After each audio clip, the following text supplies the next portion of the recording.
Governor Polis, former Treasurer Stapleton, thank you both for your time. I think the last time that the three of us were together in a room was your 2018 gubernatorial debate up in Fort Collins. If I recall, you did not think that he would be a very good governor, and he thought the same of you. But life is funny, so here we are, these things happen. Governor, you get to select 5 members of Colorado's Economic Development Commission. Why are you choosing to appoint the Republican who ran against you? Well, that debate was capably moderated by a certain Kyle Clark, if I recall correctly. The Economic Development Commission is one of the most important commissions in the state, and it's only more so in this recovery phase of the pandemic. It's really the business-facing part of how we attract and grow great businesses in Colorado. And you know what, regardless of what Walker might think of some of my politics and what I think of some of his politics, I think we both respect one another as successful business people. He was just updating me on a lot of the great companies that he's helping to grow all over the country. And as an investor, as an operator, having that kind of expertise on the Economic Development Commission is critical. It's also important, above and beyond that, to show that economic development isn't something that Democrats do or Republicans do or independents do. It takes all of us. It shouldn't be ideological. We're all on the same team, Team Colorado, in trying to promote prosperity in our state.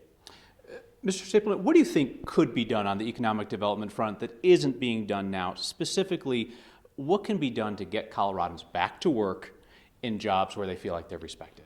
Well, I'm very happy that Colorado continues to be a relatively low-tax state.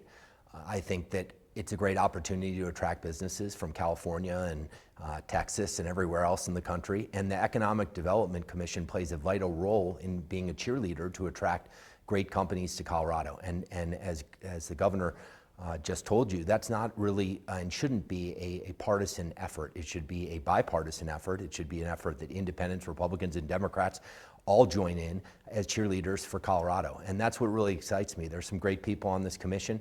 Carrie Schiff is the commission's chair and does a great job. Pat Myers, who served under Governor Hickenlooper and now is serving as the director of OED, has done a really admirable job. And I think the goal is to make the best use of funds. Of course, there's a lot of federal money coming in to help rebuild states after the pandemic. And some of that money is flowing through the Economic Development Commission. And I think it's a great opportunity to help small businesses that have had a really difficult time. I have friends that have lost restaurants, have had really critical labor shortages, have had their businesses stopped, gym owners. And economic development touches every part of our state. So it's a great opportunity for me to once again serve Colorado, and I'm really thankful to the governor for that opportunity. You reach out to him, and he reach out to you. We've talked. I don't think we've ever stopped talking. I think that we have a mutual line of communication that's built on a friendship and a mutual respect. And I think the important message is that you can disagree with somebody without being disagreeable, and you can work collaboratively with somebody to help move Colorado forward. And that's really the important, I think, message that both of us are trying to convey, that this state has had to deal with fires and shootings and a pandemic that's taken thousands of lives. And we're living in such a hyper-partisan world now.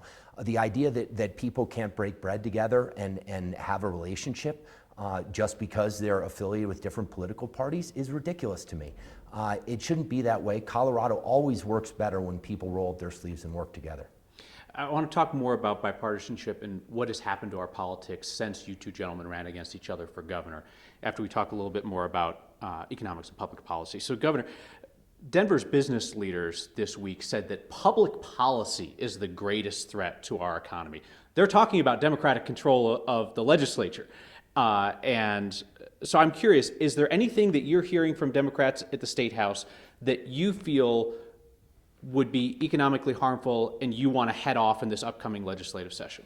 Well, if there is, Kyle, I don't know about it yet. We don't see the bills till introduced. Our agenda is around reducing fees, reducing taxes, as Walker mentioned, one of the things that makes Colorado attractive is we're a lower tax state. We've cut the state income tax twice since we've taken office. It started off at 4.63, it's down to 4.55 permanently, and now down to 4.5 for the foreseeable future. We are hoping to provide fee relief to folks in terms of helping to ensure that there's enough funds in unemployment insurance to prevent a payroll tax increase because of pandemic-related unemployment. And so there's a number of things we hope to work with the legislature on. I'm sure there'll be some things that are concerned also, but there's a lot of good wins that I think that we can get. The single biggest one, I think, for the business community is making sure we shore up the unemployment trust fund to avoid payroll tax increases. You had mentioned, Mr. Stapleton, that you've got some friends who are business owners that had their businesses impacted during the pandemic. The Colorado Republican Party blames the man sitting next to you for that and says that it was his choice, has called his record on that notorious. Is that a fair assessment? The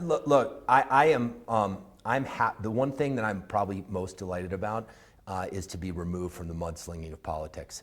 I think that I'm interested in helping Colorado businesses. I'm not interested in placing blame. The blame game is for others on either side of the aisle, and I'm interested in rolling up my sleeves, working with Republicans, Democrats, Independents, and doing what I did for 8 years as treasurer of this state, which is trying to find a way to help businesses thrive, trying to get Fortune 500 companies to relocate to our great state, all over our state, by the way, not just the Denver metro area, and put partisan politics aside. Would you have agreed to serve if you thought that the governor had some antagonism toward business in our state? No, absolutely not. I wouldn't have. And I also have to say that to his credit, he didn't put me in some sort of dark room with a strobe light and put me up to a litmus test and ask me if I would support this or that of his policy initiatives. None of that. There is no quid pro quo. This is a genuine desire on both of our parts to work together for Colorado's economic future.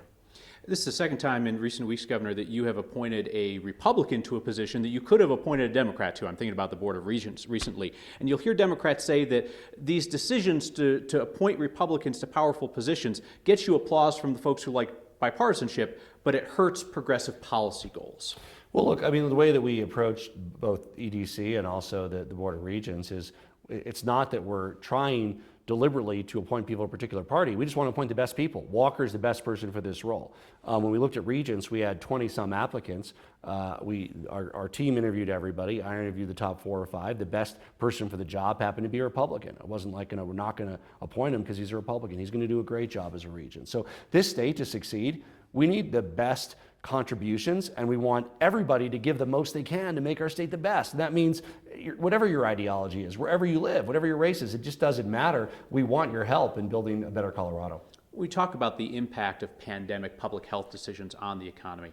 It's easy to be critical from the cheap seats. From where you sit, looking at the decisions that you and your team made, do you have any regrets, unintended consequences, things like that help guide your decisions going forward as we continue to deal with the pandemic? Well, certainly I'm proud that Colorado had one of the shortest stay-at-home periods of any state. We also had more days in school than most states. We were back, mid last year. That was a result of a big effort. We had a back-to-school task force. It took a lot of input, but we got our schools back. We want to keep them back. This has not been an easy pandemic to manage. Thankfully, Colorado is in the lowest 9 states out of 50 for deaths per capita. That's good news. We have one of the more robust economic recoveries. We have a lot going for us. Keep in mind, at the same time of the pandemic, Kyle, we not only had the tragic Marshall Fire last week, but we had the 3 largest wildfires in the history of our state in the summer of 2020. So this has been a difficult 2 years for Colorado in particular, but for the country and the world. But we're hoping that with Walker's help and the work of others, we're going to be able to build our economy back stronger than ever before. Is there anything that you look back on and say, with the benefit of hindsight, I don't think I would have done it like that?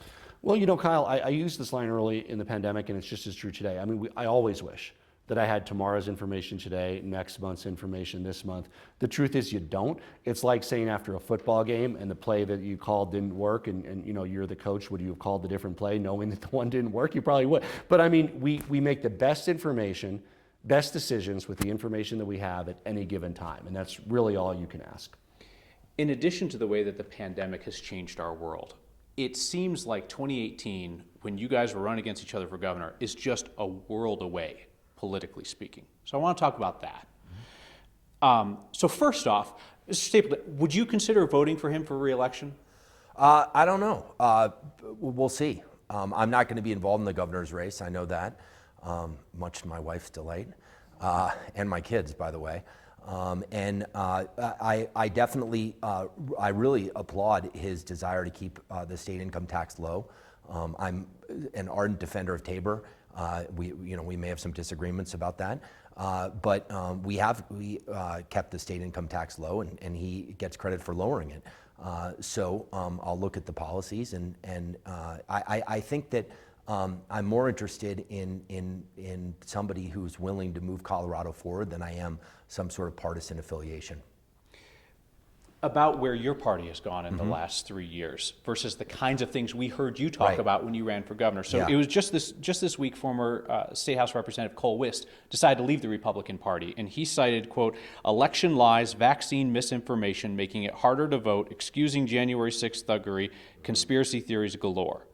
All those problems he cites are never things that I have heard come out of your mouth. Why have you decided to stay a Republican? Well, he was a Democrat before, then became a Republican, is now back to a Democrat. He sampled all the parties. He sampled Yeah, all the I'm parties. curious about your choice. And as you know, my wife decided to become an independent. And I am distressed with elements of my party. I'll definitely tell you that. I don't think it's helpful to have a scorched earth opinion of somebody on the other side. I think that the persecution of Lynn Cheney is laughable and ridiculous as to the fact that she's not a Republican or she's not a conservative. And I've got a lot of disagreements, but I also have a lot of pride in the Republican Party and having a family who served in the highest offices in the land and two relatives who've been the President of the United States. That's something that I'm really proud about, and I'm really proud about their contributions when they served as President of the United States, and I'm also proud of their contributions after they left office, working with other people from other parties and other presidents to help their country. And I think that's the example that needs to be set of people working together. And the fact that we're not at that place with certain elements of my party makes me sad. There's even been this bizarre attempt to rewrite what happened in the 2018 race between the two of you. The current chairwoman of the Colorado Republican Party came to that post from a far-right fringe group that has a militia wing, and that group claims that you did not lose the race for governor in 2018. Really? And that Governor Polis is in office due to voter fraud. So not to rub it in, but did you lose? I lost the election. There's days, there's been days the last 2 years where I would have been happy to let you have it, Walker. Exactly.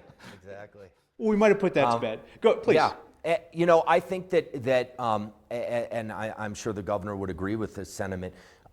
In state legislatures across the country, the goal of a Republican legislature is to put voting bills forward that will help them, and Democrats do the exact same thing on their end. And that doesn't mean that fraud is occurring. I personally think that we should get rid of private financing of elections. I think it's dangerous, and there have been movements to get rid of that in certain states that have been successful, and others have not. But I think the integrity of our elections is sacrosanct as Americans, and I think that we all need to stand up and say we believe in Colorado's elections, and we believe in elections in our country, and the rule of law is really important in this country. It's foundational. Governor, what do you see as the danger to the way that Colorado functions, the way that the country functions, when we're sitting here having conversations about bonkers conspiracy theories like whether or not you won and he lost 3 years ago? Well, first of all, I'm proud of our elections in Colorado. Not only do we have a secure vote-by-mail system, but we allow unaffiliated voters to participate in either primary. And we had a great success with our redistricting, where a nonpartisan commission really established a really competitive landscape where Democrats and Republicans can put their ideas forward and try to win over voters. So there's a lot we have going for us. But look, we know that the national times are very challenging. There's always been, and I saw this with vaccines. When the vaccines came out, I thought there'd be a few percent of people that didn't take it, because there's a few percent of people that believe the Earth's flat, believe birds aren't real. I mean, you can find a few percent of people that believe anything. I didn't think that it would be close to 20% of the population, where about 18% of adults haven't gotten vaccinated. That's a disappointment.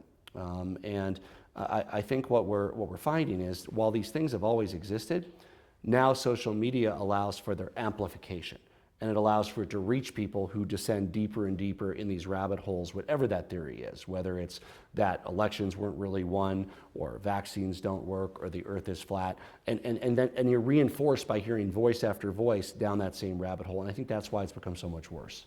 Let's wrap up with this. You said that you had maintained a line of communication during the pandemic. Do you recall something that he said to you that was of value, either information-wise or comfort or encouragement over the course of the pandemic? Yeah, I know we got together at least once. It might have been before the pandemic. I can't recall when we had Yeah. dinner. And then we Before text you each stayed on other stage, regularly. yeah. We share, pictures of kids and Halloween costumes and all of those sorts of things. But I think, there's something about running for governor. First of all, you have to love this state. And second, you learn a lot in running for governor. So, we share that experience. There's not a lot of people who share that experience. So kind of as a peer, that's been, helpful support in a moral way, that there's, somebody else who kind of went through what I went through at the same time. Do you imagine what it would have been like to lead the state through the last year and a half? I know how tough it would have been, and I have great respect for the governor's tenacity in managing the state in some very difficult times, and the times have been extraordinarily difficult, I think, for Colorado and for our country. And he's right, we do share a unbridled love for the state of Colorado that I think is extraordinary, because it takes that to want to run to lead this state.